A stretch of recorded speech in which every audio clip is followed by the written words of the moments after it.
স্বাদের ঝুড়িতে আপনাদের সবাইকে স্বাগত। আজকের রেসিপি লাউ মালাই রোল। এখানে একটা ছোট কচি লাউয়ের 4 ভাগের 1 ভাগ নিয়েছি।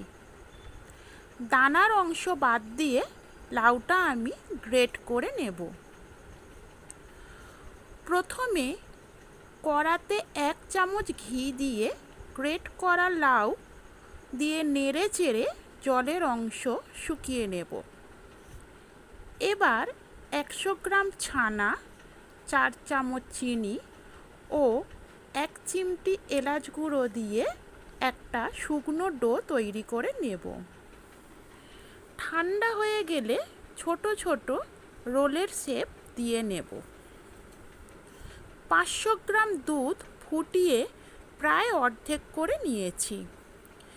এবার 3-4 চামচ কনডেন্স মিল্ক ও স্বাদ মতো চিনি ও একটু এলাচ গুঁড়ো দিয়ে 2-3 মিনিট ফুটিয়ে নেব। এবার দুধ একটু ঠান্ডা হয়ে এলে যে লাউ রোল বানিয়ে রেখেছি তার ওপর ঢেলে দেব। ওপর থেকে একটু কিশমিশ ছড়িয়ে দেব। তৈরি হয়ে গেল আমাদের লাউ মালাই রোল। মুখে দিলেই মিলিয়ে